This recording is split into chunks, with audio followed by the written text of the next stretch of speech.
Hi, I have been waiting for you. We are going to have a small walk around the area. Just follow me. Observe your screen. Position our screen to match our surrounding. Move with it. Let the image guide your steps. Turn with the image. Once, I dreamed of a city made out of mirrors. This place reminds me of that dream, with such particular individuals, coming and going, moving forwards, moving backwards, repeating themselves. This is actually the first time I stop here to observe people passing by, because I am always in a rush to either come in or out. We all are.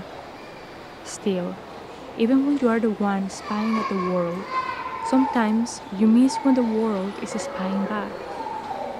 Can you see that girl? The one in the pink coat. She has been staring since we arrived.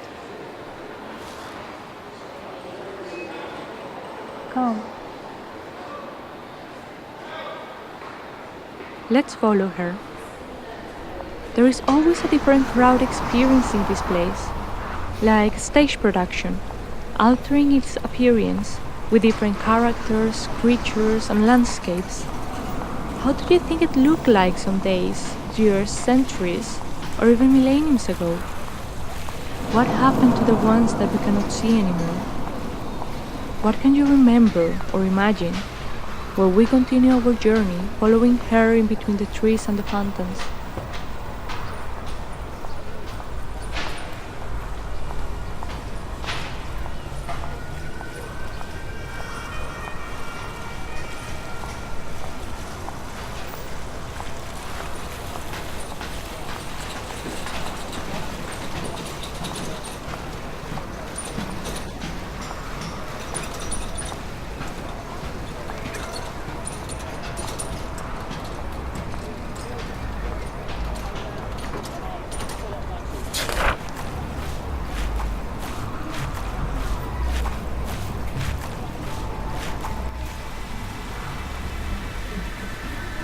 Don't get too distracted by the subtle and aggressive alternations of patterns being given and patterns being promised. I heard that this is how pulloving makes you disappear from reality. An attraction that makes you wander to somewhere that is nowhere. And then you see how time melts in different frequencies that feel so different from one another. To one pattern to the next, jumping in its own tempo, transporting you to nowhere, in between the fountains and the trees.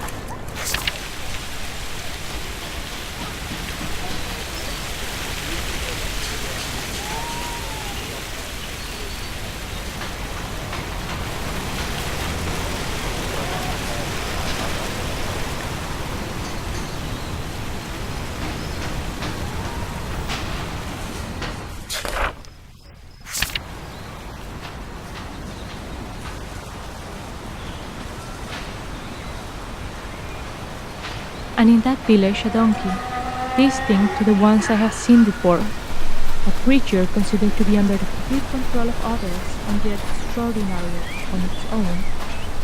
I have seen some of them in the field, walking in the streets carrying recycling carts, and others on carnivals, far, far away from here. Be careful crossing the street, and walk in direction to the green and synthetic hill.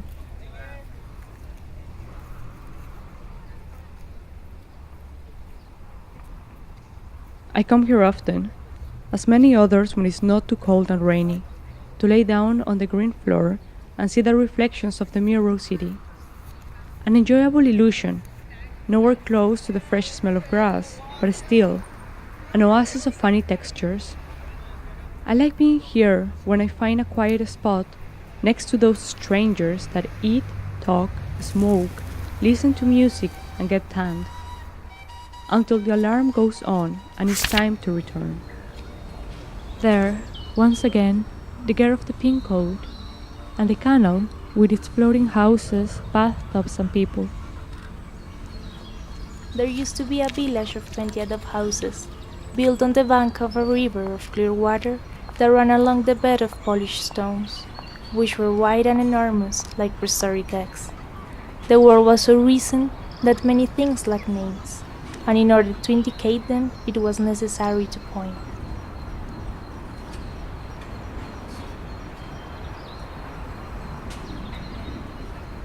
The only way in was through a complicated expedition, way before roads, the industrial buildings, and of course, the gas holders.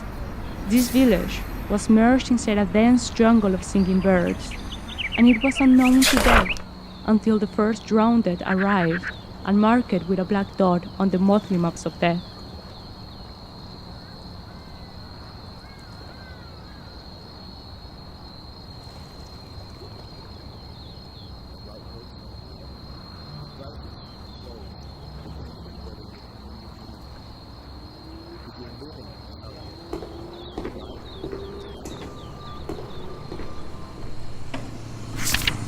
What day is today?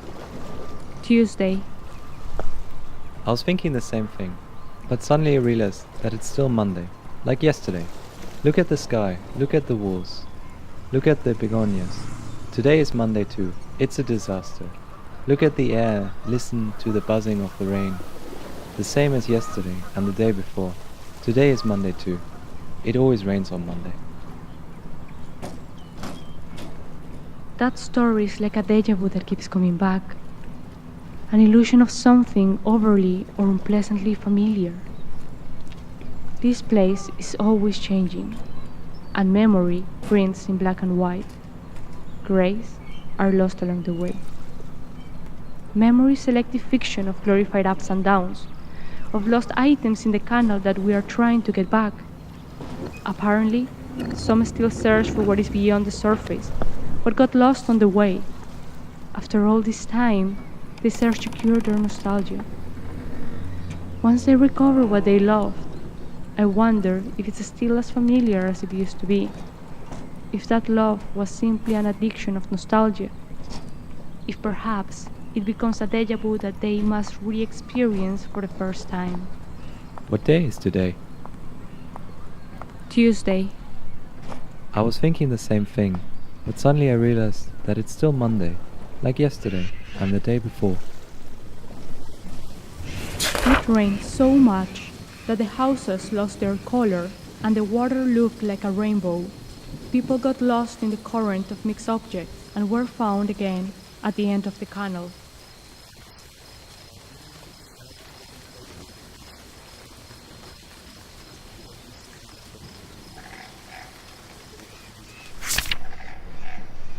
With the constant presence of water, they could not go to sleep and spend the whole day dreaming on their feet. In that state of hallucinated lucidity, not only did they see the image of their own dreams, but some saw the image of dreams by others. It was as if the village was full with visions, full with water. The past and the future were part of the same thing, and reality of the present was a kaleidoscope of disorganized mirrors, where everything could happen. Now, they feel the steps of people passing by, moving the water with their movements, producing vibrations that deeply touch their souls. They like imagining how we are, how we look like. Over the years, they became used to our presence while we ignore theirs. 12 times a year, when it's dark, the inhabitants of the canal come out to float over the canal and produce vibrations of their own. They have felt the changes of the space as it has redefined itself after the flooding.